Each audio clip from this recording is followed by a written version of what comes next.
तो हमारा next topic है ओआरएस। ओआरएस प्रैक्टिकल में काफ़ी पूछा जा सकता है, 5 नंबर का क्वेश्चन तो कंफर्म ही बनता है। तो ओआरएस में मैंने सारी चीज़ें कवर करने की कोशिश करी है। अगर कोई भी क्वेश्चन आता है तो सारे क्वेश्चंस को कवर करने की कोशिश करिए। तो अपन स्टार्ट करते हैं। ओआरएस का फुल फॉर्म होता है ओरल रिहाइड्रेशन सॉल्ट या ओरल रिहाइड्रेशन सॉल्यूशन। ठीक है, तो होता क्या है, the combination of electrolyte and sugar stimulates water and electrolyte absorption from the gut. ठीक है, तो अगर अपन इलेक्ट्रोलाइट और शुगर का इंटेक करते हैं तो वो वाटर और इलेक्ट्रोलाइट का एब्जॉर्प्शन बढ़ाता है। तो इसी प्रिंसिपल पे वो काम करता है। ठीक है, तो अगर मान के चलो फ्लूइड लॉस माइल्ड है या मॉडरेट है, 5 से 7% बॉडी वेट के इक्विवेलेंट फ्लूइड लॉस हो गया, या 7.5 से 10% बॉडी वेट का इक्विवेलेंट फ्लूइड लॉस हो रखा है, तो उसमें अपन ओरल रिहाइड्रेशन थेरेपी देते हैं, ओआरएस देते हैं। ठीक है, अगर 10% से ज़्यादा है तो अपन देंगे आईवी फ्लूइड।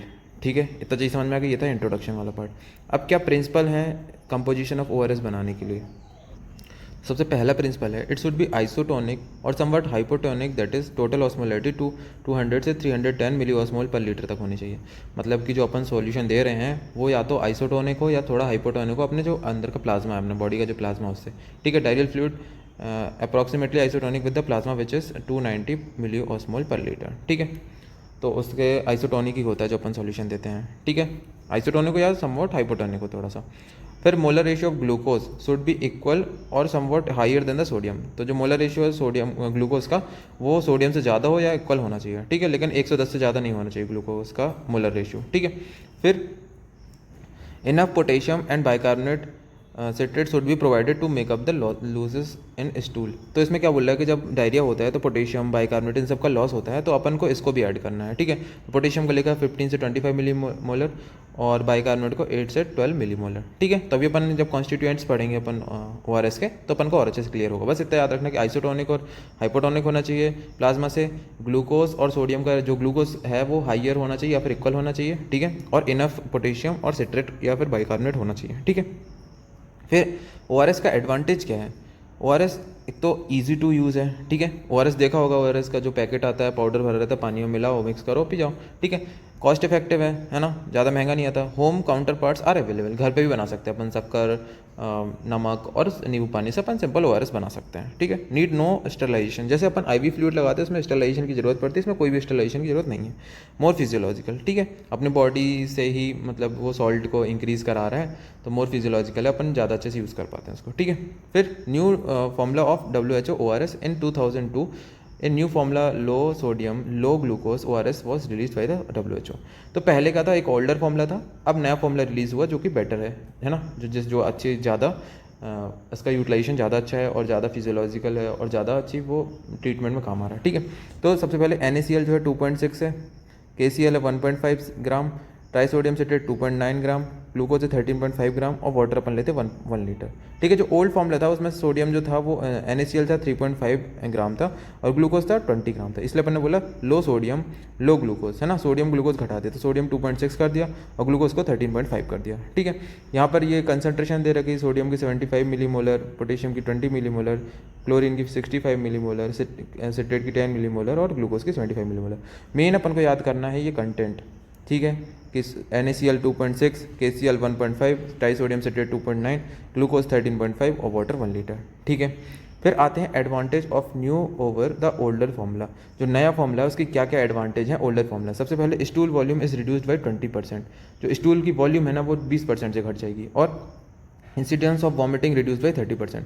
वॉमिटिंग का इंसिडेंस 30% से घट जाएगा और जो टोटल लॉस हो रहा था, जो स्टूल की वॉल्यूम थी वो 20% से कम हो जाएगी। ठीक है, परमिट्स फास्टर वाटर एब्जॉर्प्शन, इसमें ज़्यादा वाटर का एब्जॉर्प्शन ज़्यादा तेज होता है। ठीक है, फिर प्रिक्लूड्स रिस्क ऑफ हाइपरनेट्रीमिया, हाइपरनेट्रीमिया के रिस्क भी कम है और इट इज़ चीपर भी है। ठीक है, तो ये हैं जो एडवांटेज हैं न्यू के ओल्डर फॉर्मूले से। ठीक है, तो ये 5 याद रखना कि पूछ लेता कभी क्वेश्चन, वो प्रैक्टिकल में पूछेगा कि what is the advantage of new formula of ORS, तो ये 5 पॉइंट हो जाएंगे। फिर the new formula of ORS has proven as effective and as safe in cholera as well. ठीक है, तो ये जो नया ओआरएस का फॉर्मूला है वो एक तो इफेक्टिव भी है और कॉलरा में भी काम आता है। ठीक है, पोटेशियम के कारण, potassium is an important constituent of ORS since it is in most acute diarrhoeas potassium loss is more.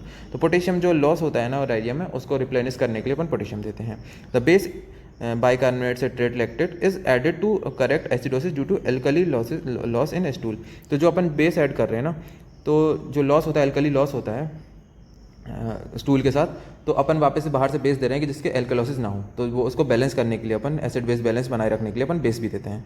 The base में independently promote sodium and water absorption, sodium water का एब्जॉर्प्शन भी कराता है और एक एसिडोसिस को भी कम करके रखता है, एसिडोसिस नहीं होने देता है। ठीक है, ग्लूकोज क्यों रहता है? Glucose required for the absorption of sodium, sodium के एब्जॉर्प्शन के लिए ग्लूकोज की नीड होती है और एनर्जी प्रोवाइड करता है। ठीक है, ग्लूकोज का क्या काम है ये बता दिया। फिर अब आते हैं अपन यहाँ पर देखा था बेस में बाइकार्बोनेट और सिट्रेट यूज़ कर रहे थे। अब ना नए फॉर्मूले में trisodium citrate was included in place of sodium bicarbonate because अब अपन ट्राइसोडियम सिट्रेट यूज़ करते हैं, सोडियम बाइकार्बोनेट नहीं यूज़ करते हैं। तो ये भी क्वेश्चन आ सकता है, क्यों? क्योंकि जो बाइकार्बोनेट अपन यूज़ करते थे ना, बाइकार्बोनेट डेवलप है brown colour due to formation of furfural compound with glucose. तो ये क्या था कि जैसे अपन इसको पानी मिलाते थे तो ये जो बाइकार्बोनेट है वो ग्लूकोज के साथ मिलके एक फुरफुरल कंपाउंड बना लेता था जो कि ब्राउन कलर का होता था। ठीक है, और इसकी जो है शेल्फ लाइफ भी छोटी होती थी। ठीक है, तो इन दोनों की रीजन की वजह से अपन क्या देते हैं, अब ट्राइसोडियम सिट्रेट देते हैं। ठीक है, फिर zinc in paediatric diarrhoea, zinc भी क्या है कि आजकल जिंक भी मिला, recent studies have shown that administration of zinc along with low osmolarity ORS reduce the duration and severity of the acute diarrhoea episode in children below 5 years of age. तो अपन ORS में zinc भी add करेंगे जिससे कि ये diarrhoea के episodes वगैरह कम हो जाते हैं चिल्ड्रन में। ठीक है, फिर हो सकता है टाइप्स ऑफ ओआरएस पूछ ले, तो low osmolarity ORS, citrate based ORS, rice based ORS. Rice based में कंजी यूज़ करते हैं, हाफ कुक्ड राइस जो है अपन जो वाटर ले रहे थे ना, हाफ कुक्ड राइस लेंगे अपन उसकी जगह, है ना, और उसमें अपन ऐड करेंगे वाटर और फर्दर उसमें जो कॉन्स्टिट्यूएंट ऐड करेंगे तो जिससे कि राइस बेस्ड ओआरएस। इसका पूछेगा नहीं राइस बेस्ड ओआरएस कैसे बनाते, बस बता रहा हूँ। Home available ORS with nutrient जैसे zinc, magnesium, selenium, vitamin A. ठीक है, फिर एक टर्म आती है सुपर ओआरएस। सुपर ओआरएस का special kind of ORS where instead of mono sugars it comprises of more complex sugar and trace amount of zinc. तो इसमें कॉम्प्लेक्स शुगर यूज़ करते हैं मोनो सुगर्स की जगह। ठीक है, फिर अपना होममेड ओआरएस की रेसिपी कैसे बना सकते हैं।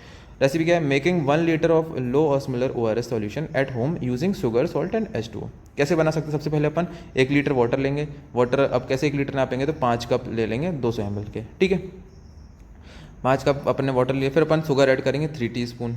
ठीक है, सॉल्ट ऐड करेंगे पिंच ऑफ सॉल्ट, फिर हाफ लेमन जूस यूज़ कर लेंगे, है ना। फिर उसके बाद अपन इसको मिलाएंगे, स्टिर करेंगे और बन गया अपना ओआरएस। ठीक है, फिर अब एडमिनिस्ट्रेशन ऑफ ओआरएस के अपन ओआरटी देते कैसे हैं। Patient are encourage to drink ORS at half to 1 hour interval. तो अपन पेशेंट को बोलेंगे आधे से 1 घंटे में ओआरएस बार बार लेते रहना। Initially 5 to 7.5% body weight volume equivalent in is given 2 to 4 hours. जैसे ही उसको डायरिया हो रखा है, ये कुछ हो रखा है, तो अपन उससे बोलेंगे 5 से 7.5% जो बॉडी वेट का है उसको उतना ओआरएस इनटेक करना है 2 से 4 घंटे में, है ना, कि जल्दी से जल्दी फ्लूइड लॉस जो हुआ वो रिप्लेनिश हो सके और बॉडी में मेंटेन रहे वो फ्लूइड। ठीक है, so it at least cover the rate of loss in stool. So जो स्टूल में लॉस हो रहा है फ्लूइड का वो उसको कवर कर सके। Restoring hydration within 6 hours should be aimed. अपन का एम क्या है कि 6 घंटे में अंदर उसका जो वाटर लॉस हो रहा है, जो फ्लूइड लॉस हो रहा है, जो इलेक्ट्रोलाइट का लॉस हो रहा है वो वापस से कवर हो सके।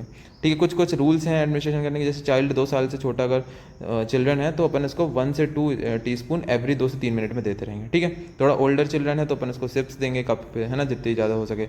एडल्ट को बोलेंगे जितना ज़्यादा पी सकते हो उतना ज़्यादा पियो। ठीक है, अगर चाइल्ड वॉमिट कर देता है तो अपन 10 मिनट वेट करेंगे और फिर उसको वापस से 2 से 3 मिनट में टीस्पून में देना चालू कर देंगे। ठीक है, तो ये एडमिनिस्ट्रेशन का रूल है। फिर ORT is not design to stop diarrhoea. Diarrhoea को रोकने के लिए नहीं बनाया गया है ना, वो बनाया गया है ORT to restore and maintain the hydration, electrolyte, pH balance until diarrhoea ceases mostly spontaneously. तो ये डायरिया को रोकने के लिए नहीं बना, जो डायरिया के कारण लॉस हो रहा है इलेक्ट्रोलाइट का, फ्लूइड का, उन सबको वापस से रिस्टोर करने के लिए। तो maintain hydration, electrolyte, pH balance until diarrhoea ceases and मतलब कि जब तक डायरिया खत्म नहीं होता तब तक वो वाटर को मेंटेन करके रख रहा है। ठीक है, तो एक तरीके से ओआरएस का ये काम है। फिर अब अपना आखिरी आता है कि non diarrhoeal use of ORT. Non diarrhoeal use भी पूछ लेते हैं कभी कभी। सबसे पहला हीट स्ट्रोक। ठीक है, during change over from IV to enteral alimentation. तो जब आईवी से अपना फूड जा रहा था, जब पेशेंट है सर्जरी में, बहुत लॉन्ग सर्जरी में, तो उसका जो फूड और वो है वो आईवी से, तो आईवी से अपन को एंट्रल में जाना है ना, आईवी से एंट्रल एलिमेंटेशन में जा रहे हैं तो अपन ओआरएस से शुरू करते हैं। ठीक है, फिर और post surgical, post one, post trauma, इन सब में जो फ्लूइड वगैरह का लॉस हो सकता है तो उसको मेंटेन करने के लिए, हाइड्रेशन और न्यूट्रिशन को मेंटेन करने के लिए अपन ओआरएस देते हैं। तो 3 यूज हो गए, heat stroke during change over from IV to enteral alimentation, post surgical and post burns and post trauma maintenance of hydration and nutrition. तो ये थे non diarrhoeal use of ORT. तो ये जितने भी पॉइंट्स हैं सब अलग अलग से पूछे जा सकते हैं। 5 नंबर क्वेश्चन कन्फर्म ही बनता है ओआरएस से, तो ये आ सकता है, इसको कर लेना। Thank you.